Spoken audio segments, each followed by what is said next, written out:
Hola, hace unos días Five Nights at Freddy's cumplió 10 años y yo que llevo varios años siguiendo esta saga se me ocurrió hacer un video contando la historia de FNAF pero no la historia de los juegos, para eso están los vídeos de J. Yo hoy te quiero hablar de la historia de lo que rodea al juego desde sus primeras fases de desarrollo hasta su último lanzamiento Into the Pit, como pasamos de un desarrollador haciendo juegos cristianos a llegar a tener una película con casi 300 millones de recaudación. Hoy lo averiguaremos.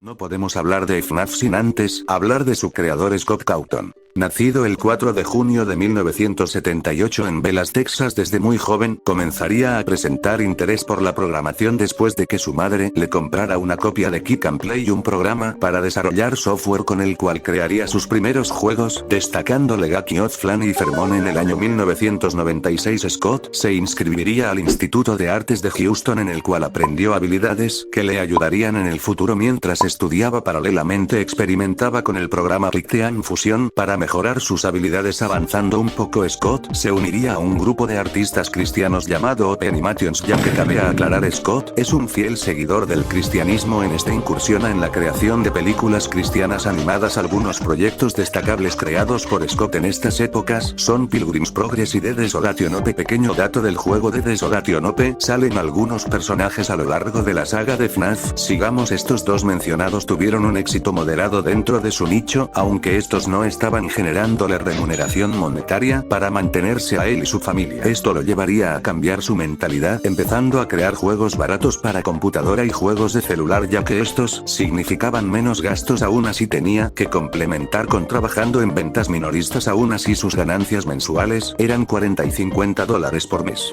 Durante esos años creó los siguientes juegos. Scott seguiría así hasta que sacaría un juego que haría que cambiara algo dentro de él, este siendo Cheapers and Sons Lumberco, este siendo un juego sencillo de gestión de recursos naturales protagonizado por un grupo de animales antropomórficos con aspecto caricaturesco. El juego desgraciadamente recibió varias críticas debido al diseño aterrador de los personajes de este, comparándolo con los típicos personajes animatrónicos que se encontraban en los restaurantes infantiles ochenteros. Esto, sumado a la constante falta de dinero, llevaría a Scott a desarrollar una fuerte depresión, llevando a cuestionar sus elecciones de vida y su fe. Su crisis se agravó cuando su póliza de seguro de vida fue cancelada al escuchar que estaba teniendo pensamientos suicidas. En este periodo lo único que mantenía a Scott era su fe en Dios y su familia. Esto lo llevaría a nuevamente buscar orientación en Dios. Ya con su fe renovada, Scott, tomando las críticas de Cheapers and Sons de manera esta vez constructiva, iniciaría con el desarrollo del primer Five Nights at Freddy's. Para el momento en el que Scott desarrollaba el juego no contaba con el suficiente dinero para hacer un gran proyecto, por lo que decidiría hacer el juego a base de imágenes. Esta también es la razón del reducido contenido del juego comparado con el resto de los juegos de la saga. Su modalidad de estar sentado en el mismo lugar estaría inspirado en un juego que había lanzado tiempo atrás llamado Sit and Survive. Scott presentaría Five Nights at Freddy's al sistema Green League de este año. Tan solo un día después publicaría su primer tráiler antes de que fuera aceptado por este año Green League. Lo publicó en Indeed, donde obtuvo una gran popularidad. También lo presentó a Desura, donde hubo la misma reacción. El juego fue aceptado en Green League el 13 de agosto de 2014 por el precio de $4.99. Este se convirtió en el objeto de varios vídeos Let's Play populares en YouTube, o sea, vídeos de gente jugando al juego.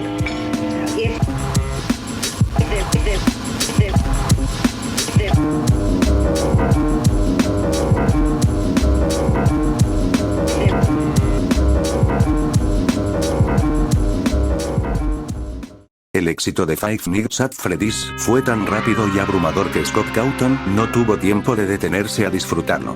En lugar de eso, se puso a trabajar de inmediato en una secuela.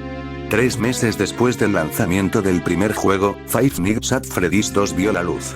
Esta vez, Scott elevó la apuesta. Más cámaras, más animatrónicos, y para horror de los jugadores, se eliminaron las puertas de seguridad, dejándolos aún más expuestos. La historia no acabaría allí. Ya para el año 2015 Scott sacaría otros 2 juegos.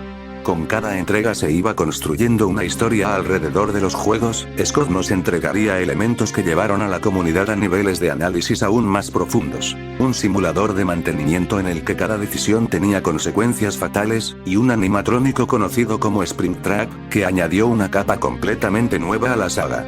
Pero lo que realmente marcó la diferencia fue la introducción de los minijuegos en 8 bits. Estos pequeños fragmentos de juego, aparentemente simples, estaban llenos de pistas crípticas sobre el oscuro pasado de la pizzería. Los jugadores pasaron horas desentrañando estos minijuegos, buscando cualquier detalle que pudiera arrojar luz sobre la historia oculta.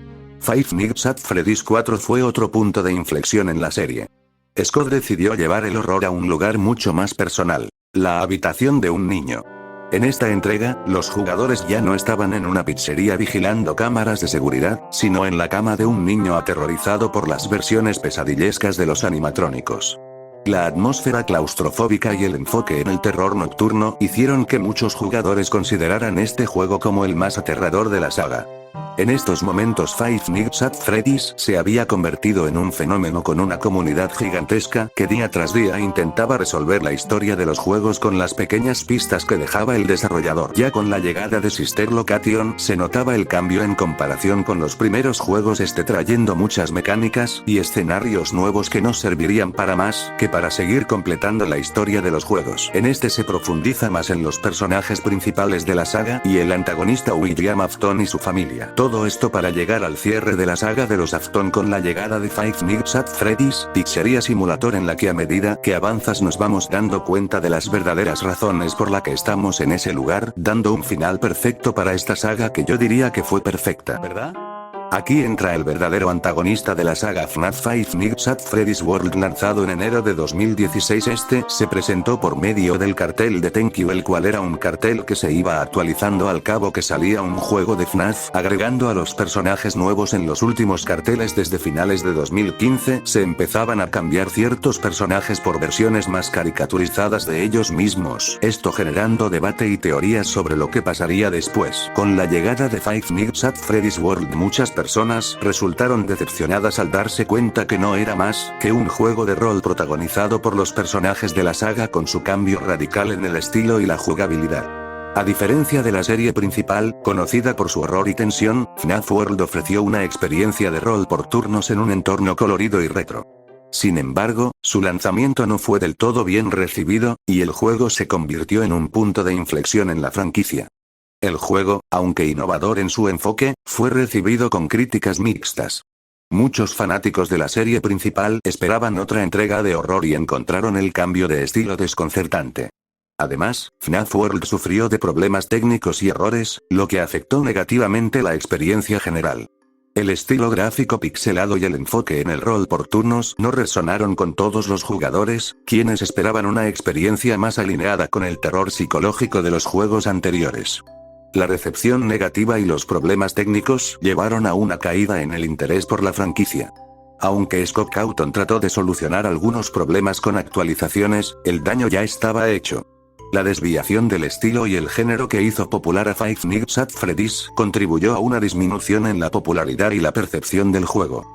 Esto es triste considerando que este era un proyecto al que Scott le tenía mucha fe, aunque para nosotros fue un fracaso. Sirvió como propulsor de Scott para terminar con el ciclo de juegos de FNAF. Después del sexto juego saldrían 2 juegos más, esta vez de la mano de Stellwall Studios, estos siendo Help Wanted y Security Breach. Aunque Help Wanted pasó más desapercibido, fue un juego que trajo nuevos personajes y le dio un cambio total a la historia. Security Breach es una historia totalmente diferente, ya que fue un juego muy popular con el que muchísimas personas que habían dejado de seguir los juegos volvería a interesarse en ellos, siendo el renacer de los juegos de Five Nights at Freddy's. Durante estas épocas nos enteramos de una triste noticia en la cual el creador de la saga daría un paso atrás para centrarse en otros proyectos, aunque seguiría teniendo participación en la saga. Estos otros proyectos siendo las novelas y el que para mí es el mayor producto de la saga, la película de Five Nights at Freddy's. Este fue un rotundo éxito que revivió aún más la saga. Con esto nos damos cuenta que Five Nights at Freddy's es una saga con una gran comunidad, que la apoya incluso en los momentos más bajos. Como no quiero que el video se alargue más, lo voy a dejar aquí. Comenten si les gustaría que hablara sobre algo, suscríbanse y perdón si viniste esperando que te contara la historia de FNAF. Me despido y solo puedo decir 7 palabras: esencia.